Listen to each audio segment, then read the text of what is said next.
So now, in continuing with our tradition of assisting veterans in making a successful transition from active duty to civilian careers, especially in corporate America, it is our pleasure to bring you information on 3 companies and their ERGs who are providing incredible opportunities for veterans in the workplace. Over 65% of all veterans leave the company they originally joined upon leaving the service in 3 years. This is truly unacceptable, and it needs to be changed. From all the veteran employee resource group nominated this year, 3 of them distinguished themselves above all others.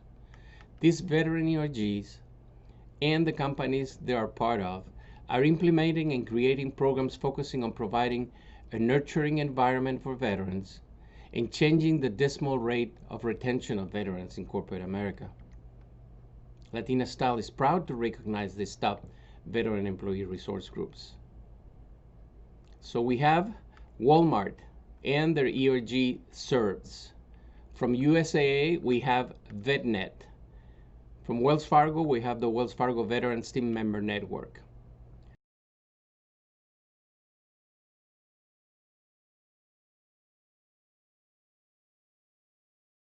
So we have a panel that will be moderated by Miss Odalis Fajardo Guerrero. And Odalis is an extraordinary woman, first of all, and she represents Walmart and the Walmart Veteran ERG, associate group called SERVES. Odalis is a military graduate, distinguished military graduate of the Army Reserve Officers Training Corps. She currently serves as Vice President for Global Investigations for Latin America, Africa, and Canada, where she leads several teams that are focused on complex and sensitive company matters at Walmart. She served for 10 years in the U.S. Army as a signal officer, attaining the rank of captain before she transitioned to the private sector. She has spent over 20 years of service in the public and private investigations field and security, and has security-related experience throughout Latin America, including 7 years at the U.S. Intelligence Agency. She, as you can see, she's a very, very experienced officer, both in the private and as she was as well in the military. Odalis has been a friend and a partner for Latina Style for many years, and we're delighted to have her with us. So without further ado, please let us welcome Ms. Odalis Fajardo Guerrero. Thank you, Robert, for that kind introduction. I am positive that successfully transitioning from active military service to civilian and corporate careers will help veterans and their families watching here today. And here to share about transitioning into civilian career and joining a Veterans Employee Resource Group, we have representing USAA VetNet, Ms. Alice Garcia, and representing Wells Fargo, we have the Veterans Team Member Network, Mike Carvalho. Thank you both, Alice and Mike, for joining us today. Alice, before we get started, can you briefly introduce yourself and tell us a little bit about your employee resource group?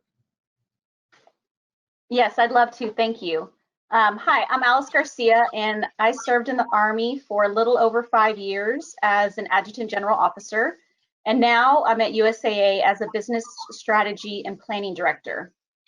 My transition from the military to USAA was probably smoother than most, but that was because USAA's values are built on the military's values, and so there was already a common foundation. The things that I found I needed help with the transition on was translating my military background to civilian language, getting rid of the acronyms, and also just learning about how things worked at USAA versus how I was used to doing things in the Army. And so I learned to be a little bit of a coach more than a officer giving orders, and was able to change my leadership style in order to fit the culture and way that USAA worked. Thank you, Alice. Mike, can you tell us a little bit about yourself and your employee resource group at Wells Fargo? Sure, thank you, Elias. So Mike Caraballo, and I'm actually a retired Army officer, served for 34 years in the U.S. Army Reserve, actually career reservist, both in the infantry and logistics branches. So, and served a few deployments. And our veteran team member network really is about supporting the team members as they transition and about their retention. But a lot of it is very similar to Alice in dealing with, even as a reservist and going through that process, you're going in and out of that mental state of service. And so there's still, that process of changing that mindset and making sure you're using the right leadership approach and the acronyms, especially when you're serving and you're gone for a couple of years, and then you have to reintroduce yourself again into the organization. So from my transition perspective, a lot of that was reconnecting, and then reutilizing those skills from the Army that are very transferable, but really picking the right transferable skills to bring in, because we learned so much in the military to do things, but those transportable skills are really the key things to focus in on for veterans, and what we try to really help with our veteran team members, as we call them, as they come into the organization, and using those transportable skills, and not so much for remembering that if you were an infantry guy, how to, shoot, move, communicate, but really about, hey, how to lead, how to think, how to do operational management and skills, and really using those skills into the organization. So we really try to help operationalize those transition and transportable skills.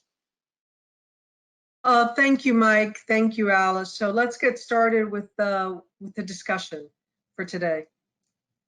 So our first question: what role does your veteran ERG, another acronym, you both were talking about acronyms, Employee Resource Group, what role does the veteran ERG play in making veterans feel welcomed in your organization? And I'll take the first answer on this. So I represent Walmart here today, and I think Walmart's done a phenomenal job in welcoming veterans in the workforce. Walmart is the United States' largest private employer. And back in 2013, we launched a program and we named this program Veterans Welcome Home Commitment, where we pledged to hire 100,000 veterans. Well, much to our surprise, pleasant surprise, we exceeded that. And our goal then was increased to hiring 250 to the workforce, Walmart workforce, across the United States, corporate locations, as well as in our stores. And I'm happy to say that today we've hired 265,000 veterans to Walmart, and an additional 31,000 of spouses, because that's important, right? You can't just look at a veteran as a standalone, because it's a family, it's a package deal, especially Latinos, right? Latinos have something, in my opinion, that is something very special, and that's the family, that loyalty, that trust. And I think that's why you see so many successful Latinos in the military, because the values of the military, of loyalty, hard work, commitment, it's part of the fabric of our own Latino culture. And the families is something that we're also committed to at Walmart, and something that shouldn't be discarded, because it is a package deal, and anything that we can do, we want that, because families also sacrifice, whether it's a husband or a wife or mom or a dad, even a child. They know what sacrifice is, hard work, commitment, because they're learning from that family member that they see firsthand, and they're the best role model that anybody can ask for. So I don't know if Alice, you want to take a crack at this as well. Okay. Yes. So for USAA, our employee resource group, VetNet, actually started in 2008, and we've grown to about a little over 6,000 members, including spouses and family members and employees that really just want to learn more about the military culture in order to support them in their role of facilitating financial security for our members. And so our mission with VetNet is to leverage our military experience at USAA, and that's across the VetNet community, and also to create awareness of appreciation, understanding, and respect for the military culture for those who haven't served in the military but work at USA and therefore are serving our military on a daily basis. And so what we do is that at new employee orientation, our veterans receive a pin, similar to mine, and a VetNet flag. And it's really a thank you and welcome to the family. They're recognized, and not just the veterans, but the spouses as well. And so we recognize spouses. Because like you said, the spouses are just as important, if not more important than the veteran, in order to keep the family together and really a strong unit. And once the veterans are hired, they can seek out a sponsorship from an existing employee who is a veteran. You can, on our internal website, you can look up our roll call and actually see who, is there somebody who is in my service, in my area, or maybe a different service or a different area, but be able to talk to them and have like a sponsor, kind of like you used to have in the military. When you go to a new location, you get a sponsor. We want that connection to be there. And then we also have events that are focused on our veterans and having lunch and learns, getting us together to talk. Right now, they're all virtual.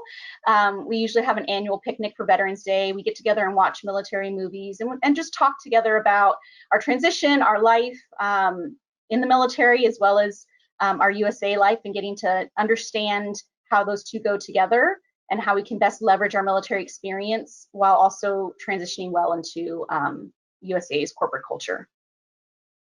Thank you, Alice. Blake? Sure, glad to. Yeah, some very similar. So the Wells Fargo, we have with the Veterans Team Member Network, and we have a little bit over 10,000 members in the network, and very similar to as Alice described it at USAA. It is, about veterans and our spouses and family members that are team members, as well as we call them allies, folks that just want to connect, that didn't serve, but they support or want to learn. And so we term it, we use the term allies in the group. So our big pillars are around financial security and real estate and community involvement. And so when we onboard team members, we go through a very similar process when they self-identify, and we do a show me the colors campaign. So they identify which branch they are, and they get pins affiliated to the branch of service. So it helps to that friendly, brotherhood, as you call it, in ribbing the different services. Since we're all Army here, it's great because then we can, give grief to our brothers and sisters in the other services, but it's all fun, right? It's all in the family, and enjoy that. But more importantly, we have a buddy program, and it's very similar to, I think, as Alice was describing, the sponsorship program, but we've really tried to do that when we onboard. So, at times we have large classes in our Boots to Banking program. So we'll bring in large classes, and it makes it really simple to bring the sponsorship and the indoctrination of the service members into the civilian sector. But in many times, because we're nationwide and have locations everywhere, we do them virtual, and we assign a buddy. And it really is sponsorship, as we would call it in the service, really to show them, where things are, and it's from initiation when they come on board. We find a lot of folks, especially when they retire, a lot of folks don't even remember how to fill out, tax forms, or, hey, I get paid on a biweekly basis versus on the 15th and 30th. And they've never had to do that before because it's just always cycled constantly for however long they were in the service. So we really try to bring that same feel of having someone to go to, that they have an informal relationship to get those questions answered in those first few months. But then we also have a formal mentorship program. So if somebody really wants to maintain some relationships for career development or professional development, and managing their career, because as we all know, managing your career in the civilian sector is very different than in the military, where they do it for you. Now you've got to learn to do it yourself, and how to do those processes and that mentorship. So we really focus a lot in that buddy program that we instituted really in 2017 and have launched it.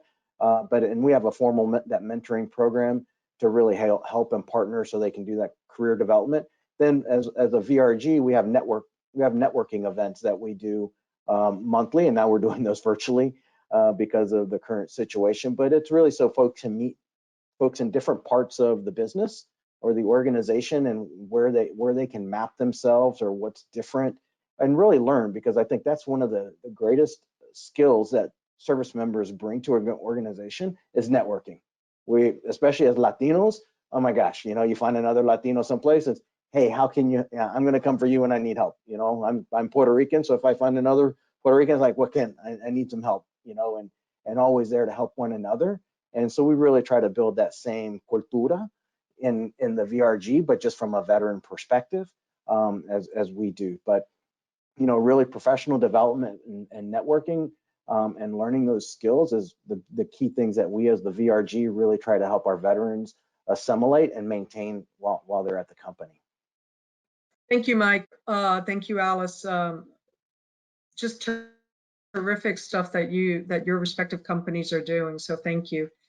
The next question, according to a study released in 2015 by Syracuse University and Vet Advisor, 65% of veterans are likely to leave their first civilian job within the first 2 years of employment.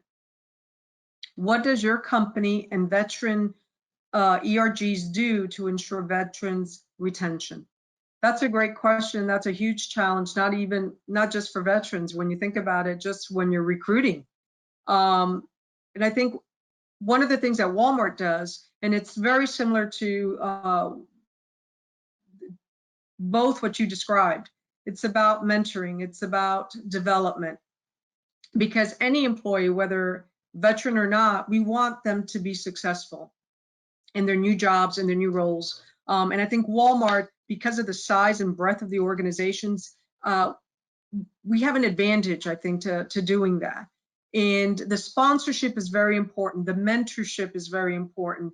But something else that Walmart is doing, and this started back in 2013, is we're starting to track how many veterans we actually hire, right? Because we had that program to actually recruit. But if you don't track it, how do we know we're retaining? So you can't really, we have to measure.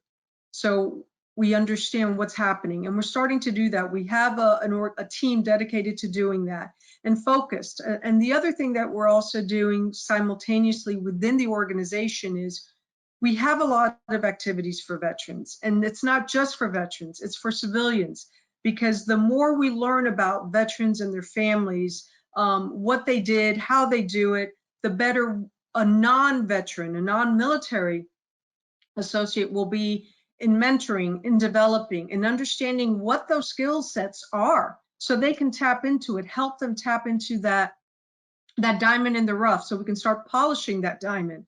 Because there's so many, I think, transferable skill sets that veterans have to the private sector.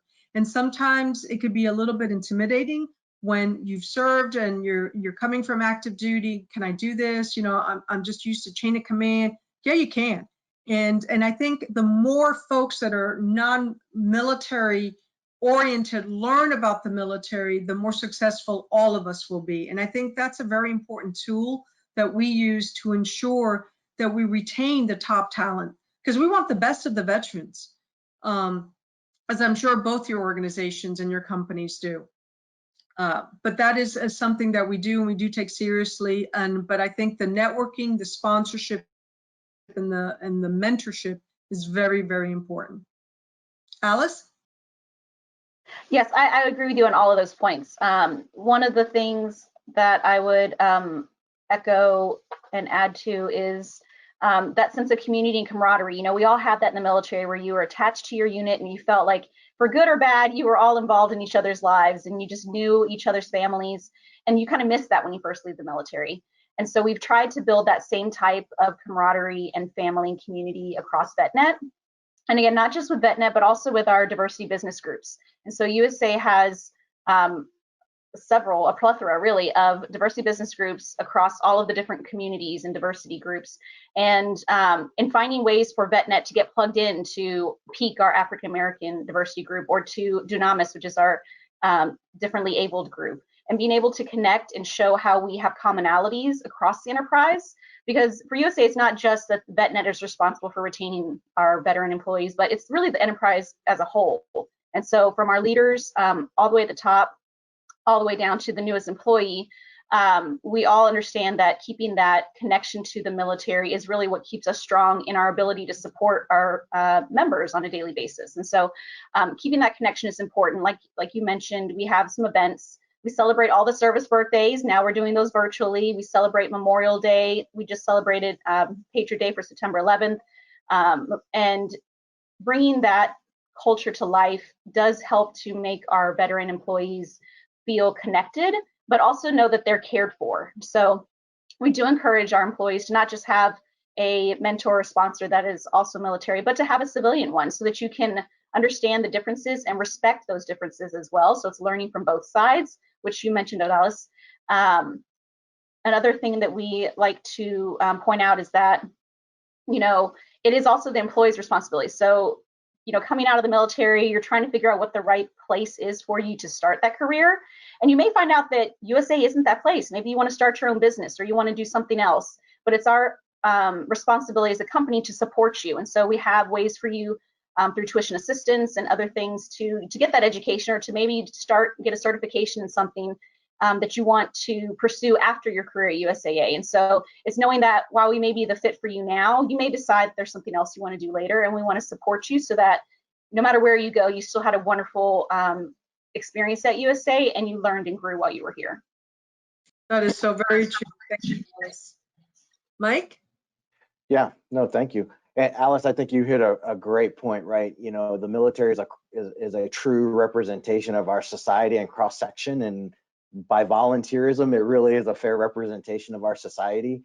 And it's really important that even as veterans, and I'm sure very similar to both the organizations, really try to push that, in all of the federal holiday months, whether it's women's, Black history, or, now as we enter Hispanic heritage, we're that cross section, and Native American. That's veterans are represented in all those diverse segments, and we should be joint partnering with them to help that. And that really is a big focus as we bring in our veterans, that you're just not part of one dimension, you're part of multiple dimensions, whether it's generational or, ethnicity, as well as veteran status, so not everybody can say that. So you should feel proud that you can get the multiple groups and check marks like that and participate. But it's really important that we represent that. And that's really important for our allies to recognize as well as we go through that piece.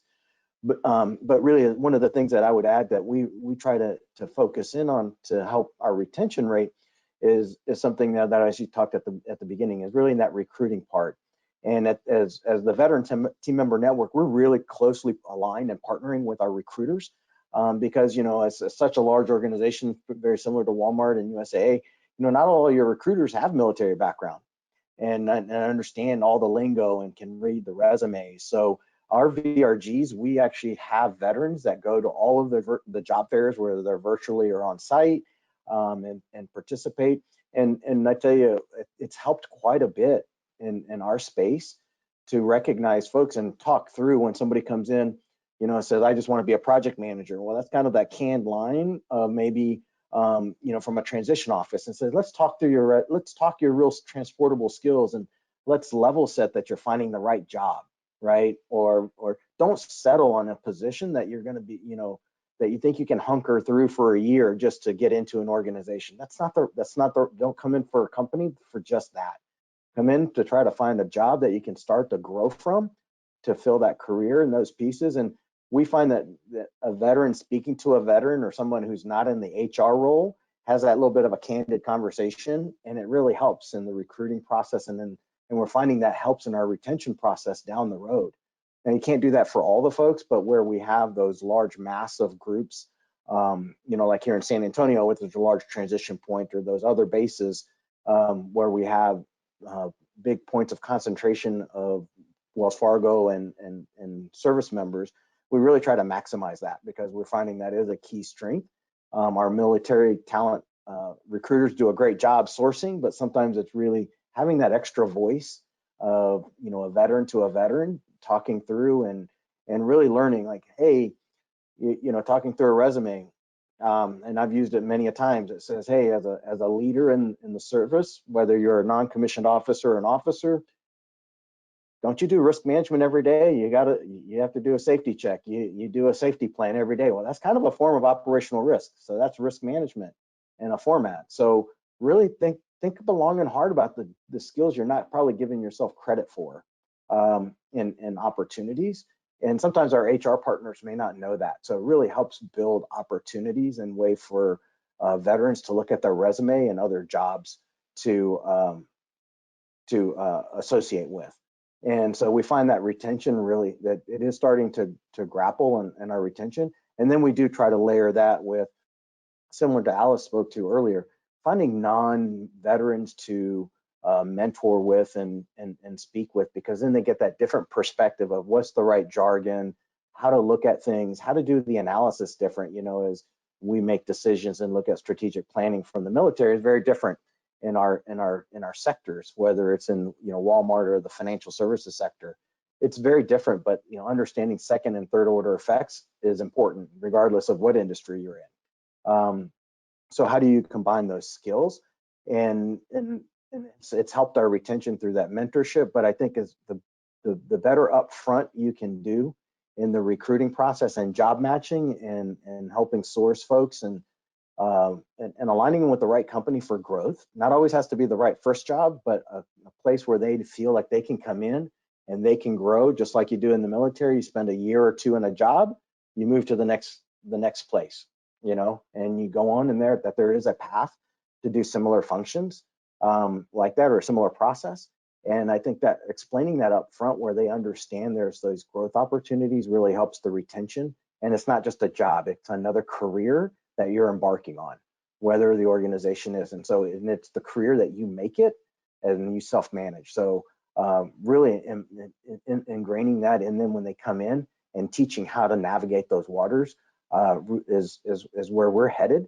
And like I said, it's started to take some tap roots, but it's a long process, especially for large organizations like all three of ours, to get that in and teaching, our veterans as they transition and they learn more through that process. But, I very similar to all of you guys, the sponsorship, mentorship, and really transparency and growth opportunities is I view and we view as the greatest way to keep our veterans in the organization. Thank you, Mike. So we'll get into the next question and our last question. And I think a very important one at that. What is the most important advice you would give to a transitioning veteran? In my opinion, and I've been around, it looks like I'm probably the oldest here on this panel. I could just come up with a couple words, and I don't need to explain them because you'll all know what they mean. Attitude, adaptability, teamwork, and agility. I think if you genuinely embrace those skill sets, which I know you have, every veteran has. My gosh, adaptability, come on, overcome, we're going to get through this. You're going to be just fine. And the beauty of the private sector, at least I can speak for Walmart, because you start out over here, it doesn't mean you're going to end up over here. There's so many jobs within Walmart alone. You can start out in one department, move to another, different fields altogether. And I think that's the beauty of the military, because it prepares you to do what it is that you want to do, what it is you want to try, what you're passionate about, or something you find yourself that you excel in. But I think those four things, attitude, adaptability, teamwork, and agility, because I think agility is something of the future. Look at us today. We're having this discussion virtually. Whoever thought that we'd be doing this last year when we were in DC at the last symposium, Latina Symposium, right? But here we are and we're doing it. We're adaptable, we're agile, we got a great attitude, and we got things to do to get done. And we take care of each other because we're going to do it and we're going to do it right. So I think sometimes, again, it may feel a bit intimidating, but I think just take a couple deep breaths, trust, always listen to that inner self, because your gut is something the military has really honed in for us, for each of us, in our different capacities of what we did, and never ever lose trust of that and lose sight of that. And I think you'll be just fine.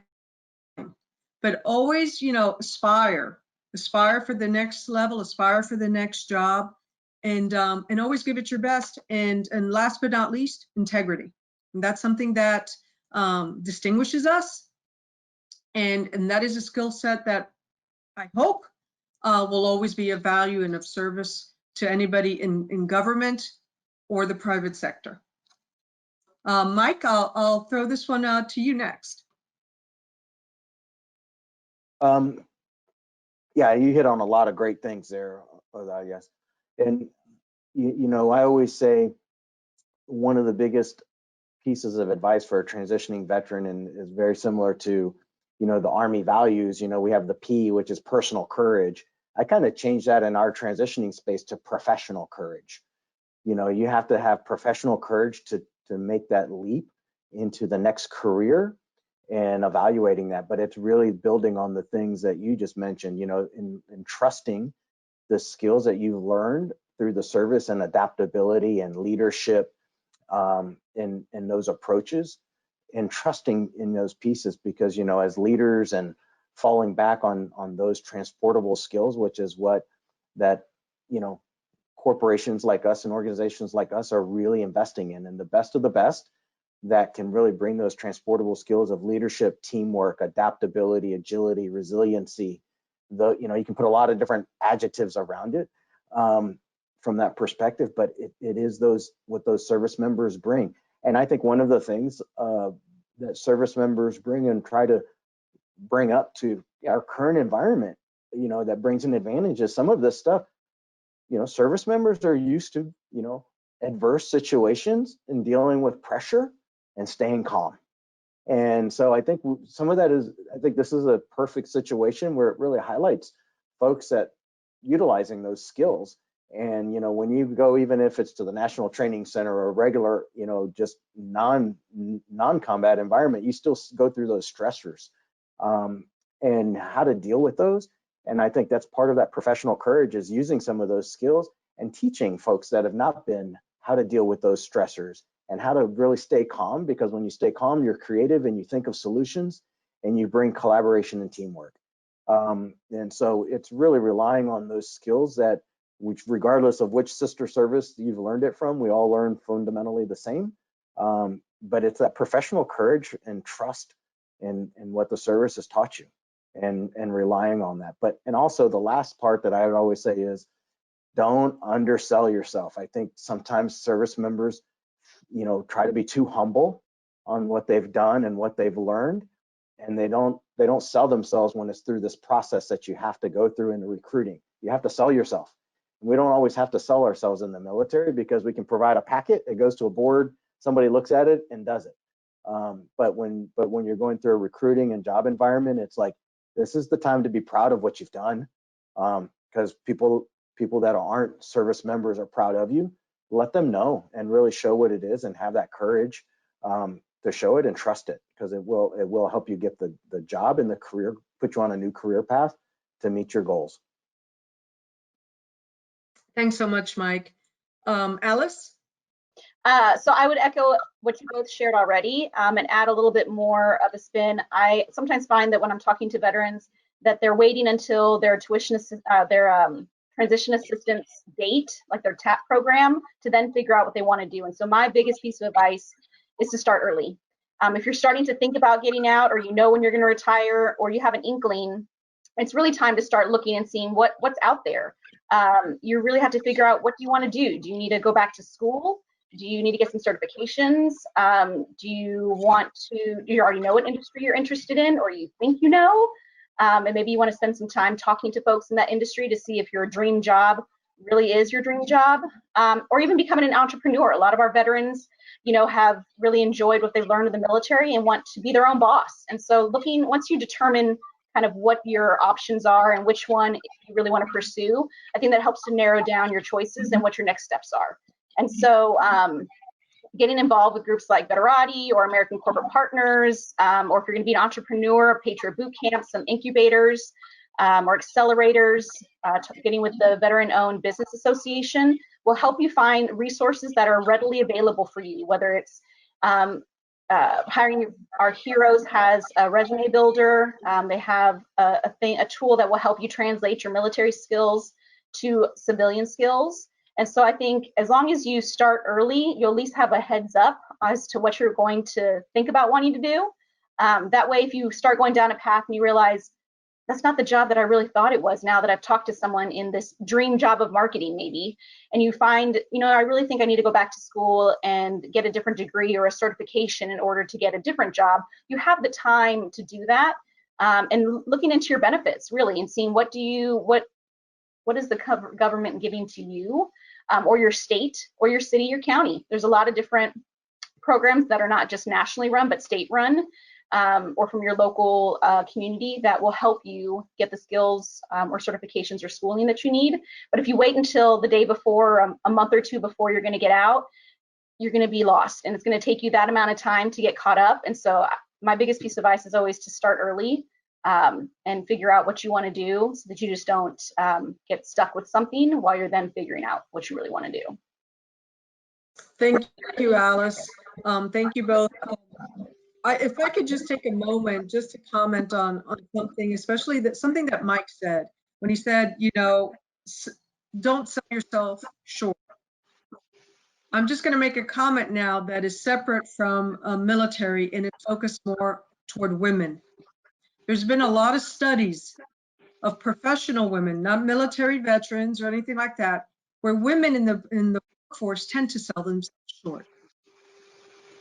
So the Latinas out there listening, don't sell yourself short, and look for resources that are available to you online. Women transitioning in the workforce, okay? You're a woman, and even the same would go for a man. But today we're talking about Latinas. But women have traditionally always sold themselves short.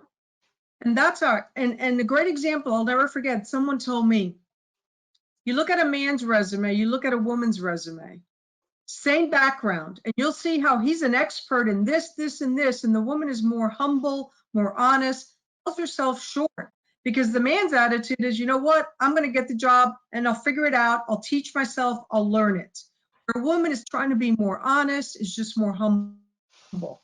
So always think about that, because I had a mentee once who I was helping her get a very senior position.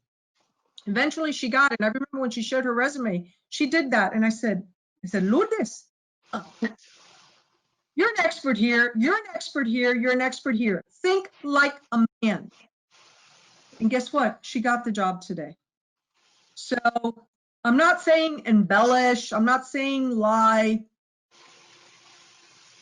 is all I'm saying. So, so thank you both. Great insights, great counsel. It's been really a pleasure. I could talk about this all day, but we do have a time limit this afternoon. But I want to thank both Mike and Alice, Wells Fargo, USAA. Thank you for everything that you do for our military and our families. Really appreciate it. So let's bring back Robert back to pick it up from here. Thank you again. Thank you so much, Odalis, and thank you, Alice, and thank you, Mike, for all that, for sharing your experiences. We began the National Latina Symposium in 2004, and we began the symposium because Latinas were not being recognized at all that serve in the military. We hadn't even gotten to the veteran piece yet. We got engaged in the veteran piece at the request of the U.S. Navy. Sorry, Mike, at the request of the U.S. Navy, because they were really concerned about all the military servicemen and women that were going to be returning from being deployed in the Middle East. But it is so important for us to be able to be part of this mission, of this journey of a veteran reintegrating into a civilian career and really have a successful civilian career.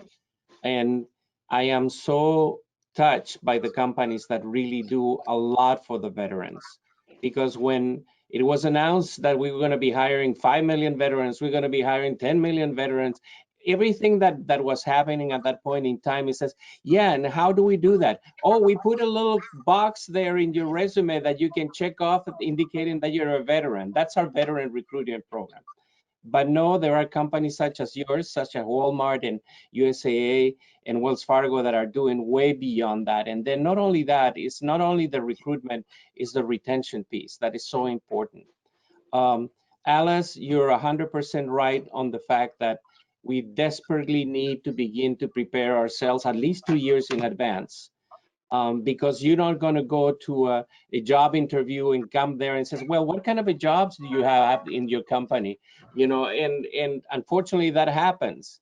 So something that we do with our program is instruct militaries that are still serving, you know, and we're going to be recognizing 13 amazing Latinas at the symposium that are distinguished themselves for their incredible service, that eventually, you know, they will be coming out. Even people that serve 30 plus years in the military actually eventually come out, and they have challenges, you know, reassimilating. I was dumbfounded when the highest, at one point in time, the highest African-American woman that retired from a service in which she was in charge of all the personnel, could not find a job in corporate America and decided to go back to school because she felt she was unprepared. And I was thinking, how possibly can that be? So Walmart, thank you so much. Thank you, Odalis, for all the work, especially the work that we're going to be working on moving from this year to next year, where we're going to integrate the spouses component to the National Latina Symposium, which is a really important component. Alice, at USAA, you guys have been a company that has always been, you know, a standard bearer for veterans, and we're very touched that you're one of our partners, as it is Walmart's, and Mike at Wells Fargo. You guys are doing an amazing jobs, and we're delighted that we're able to work with all of you as well. Everything that has transpired at the National Latina Symposium, in addition to your bios and interviews that will be done by our editorial staff, will be in the December issue of Latina Style magazine, when we announce, not announce because people will be out, but when we would cover everything that's happened in the National Latina Symposium and who the speakers were, where they came from, and I'm sure I'm going to hear it. How come you only had Army people on this panel? I'll prepare myself as best I can to respond. But I'm sure we're going to hear it because we do. Again, thank you so much. Thank you for the work you do. Thank you for your service. And thank you for all the guidance and help and support that you provide to our veterans when they come into the civilian workplace. So with that said, thank you, everybody. Again, thank you so much for your candor. Thank you so much for letting us know your insights. And anytime that you have another insight that you thought maybe you would like, you know, we have columns in the magazine, you know, focused especially on veterans, especially on women military. We have a column that is Latina Letters from the Front, that is written by a Latina. And these pieces are unedited by us, only for space. And we go through all the clearances from the Pentagon and everything else that they need to make sure that they're published. But anytime you want to highlight a veteran in your teams, anytime you want to highlight a Latina in your teams, we're ready to work with you. So your ERGs, we wish you the best of success. Please keep the flags up there and be on the lookout for, you know, we're about to announce the Latina Style 50 company, the best companies for Latinas to work for in the US. And it's another really special program. So Odalis, Alice, Mike, from the bottom of our hearts here at Latina Style and all our team, thank you so much for taking the time. Thank you so much for sharing some of your insights and wisdom. And we look forward to seeing you soon. And hopefully we look forward to seeing you next year in person in Washington, D.C. for the National Latina Symposium. Take care. Bye-bye. Bye-bye. Thank you. Bendiciones. Ladies and gentlemen, it is now our great honor to present a true hero and a trailblazer, Rear Admiral Yvette Marie Gonzalez Davids, with our 2020 National Latina Symposium Trailblazer Award. Buenos dias. I'm Rear Admiral Yvette Marie Davids. It is a great pleasure to be with you today. I'm coming to you from beautiful Doral, Florida, just outside Miami, where I serve as the Chief of Staff of Southern Command. Thank you, Latina Style Magazine, for your recognizing me for your Trailblazer Award. You can't imagine how unbelievably honored and humbled I am to receive this distinctive tribute and to be included among such amazing women and leaders. This is truly special for me and for my family, and I applaud Latina Style Magazine for persevering despite the COVID-19 pandemic to draw us together today. More than ever, we need to connect, and this venue provides an ideal forum to remind us that we are stronger together. That you hold this event now during Hispanic Heritage Month is particularly special. Thank you for your purposeful efforts to recognize the significant contributions Latina service members make to our military and to our communities. I am looking forward to learning more about the incredibly talented service members you will recognize today as Distinguished Military Award recipients. They are our future, and they represent the very best our service has to offer. I just know these leaders will inspire each of us through their accomplishments, their pursuit of excellence, and their promise for an even better future. Receiving this award has given me cause to reflect. I just feel incredibly lucky to have such wonderful parents who taught me the importance of family, honor, perseverance, respect, compassion, and an innate desire to rise above mediocrity. I now appreciate how unbelievably important it is to have strong role models, especially when you're growing up. From the example set by my great uncle, Theo Henry Gonzalez, and his son, Charlie, from San Antonio, Texas, who both served in Congress, I grew up thinking anything is possible. To my father, who was a Special Forces Army doctor, he modeled a life of service that I have tried to follow, and I believe that that is why I am still in the Navy today. And I think of all the incredibly colorful and strong Latinas in my life. My tias Elvirita and Veva in Mexico, a business owner and one who owned and ran a family mine. To my abuelita and tias in Panama, who were outlandish, confident women, and several highly successful primas, who I have had the pleasure of watching as they shattered their own glass ceilings. To my sister who just ran her 10th Boston Marathon virtually on a treadmill. To my self-educated mother, a grand adventurer and independent thinker. I don't know if I would be the same woman, mother, leader, had I not enjoyed such incredibly positive influences that shaped the way I lived my life, with no boundaries and never constrained in my thinking or my beliefs. I am reminded of the tremendously positive influence you and I can have on our children, on each other, by our example and by our encouragement.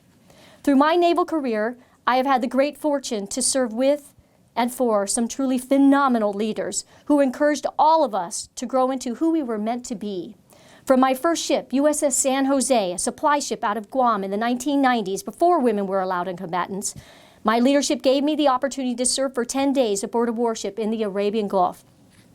After receiving permission to embark, women were prohibited by law from serving on warships back then. This experience permanently changed the trajectory of my life. I was amazed to see an incredibly technically advanced warship, yet this was also the first time in my life that I was ever confronted with a limitation. That I could not serve on a warship because of my gender was unfathomable to me. But I have been blessed to be part of a vibrant, learning organization, the United States Navy, that values diversity, inclusion, and the individual contributions of every person. Not long after my visit to the cruiser, the role of women in the military expanded, and eventually I was entrusted to command 2 warships, USS Kurtz, a frigate, and USS Bunker Hill, a cruiser, that by fate or good fortune was that exact same warship that I had had to have permission to embark 20 years previously. So in just one lifetime, I've witnessed tremendous change, an opening of opportunities that prepared me to command Carrier Strike Group 11 and ready her for deployment, which she remains on to this day. I think of those sailors, airmen, and Marines, and the sacrifices they make every day for our freedoms we all cherish, and I am so appreciative of them and their families. As for my family, I can only hope that my 10-year-old boys Kai, and Kiernan will one day fully appreciate our boundless love and expectations for them, and how much Keith, my husband, a fellow naval officer, and I enjoy what we do, and how much we care about those we serve with and for. I would like to end with a message to our Latina community, all young service members and listeners interested in joining the Navy. Life is short, and it's a grand adventure. Don't waste one moment of it. Experience all that life offers you, challenge yourself, and remember, only you define your limits. Lastly, you're someone's role model, and that may be one of the most important roles you will ever have. So respect it, be purposeful with how you communicate with others, and inspire them by your example and by your encouraging words. Thank you to Southern Command for allowing me the honor to serve as Chief of Staff. This is an exciting part of the world to engage in. We have a vital mission working with our allies and partner nations in Central and South America and the Caribbean to deter threats to our nation, rapidly respond to crises, and build stronger partner nations through our enhanced relationships. Even more, during the current COVID pandemic, our activities are important for peace, for security, and prosperity in the Western Hemisphere. And this is meaningful. So thank you, and gracias por todo, Latina Style Magazine.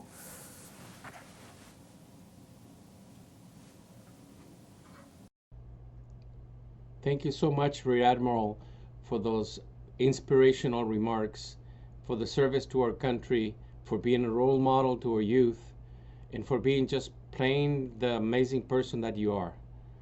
I hope that the Trailblazer Awards will inspire many other young Latinas to follow in your steps and realize that yes, you can make it if you really, really applied yourself to it.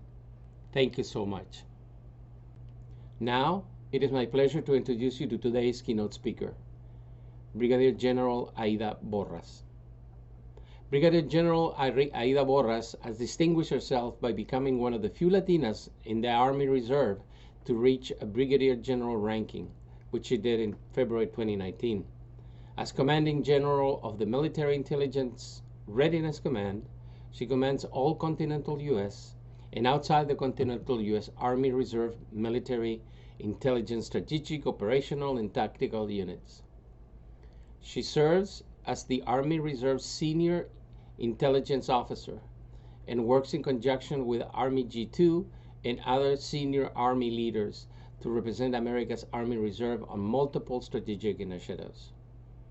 It is with great pleasure, and Latina Style is proud to recognize Brigadier General Borras with this year's President's Award.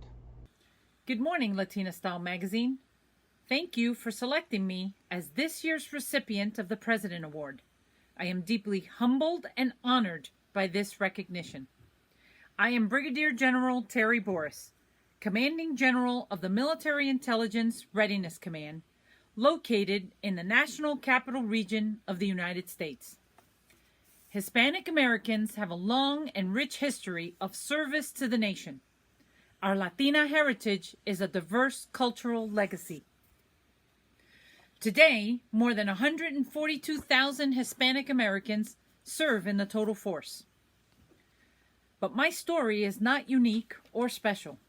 At least it's not to me. My story is emblematic of thousands of other stories just like mine. I may have gone from private to general officer, definitely a success, but it's the story of grit, perseverance, and total faith in the American dream that should resonate with each and every one of you more.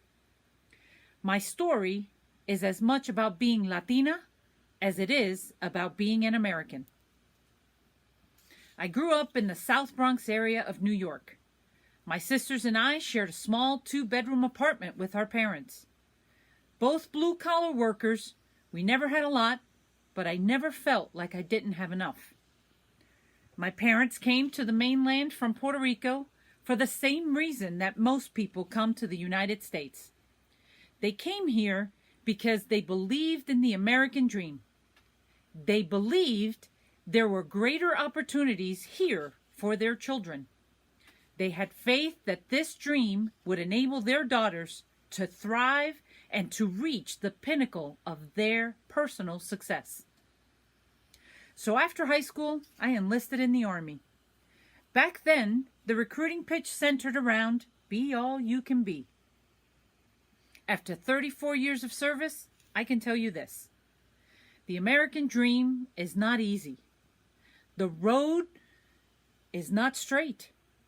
It can be rocky, and I promise you, you will get lost.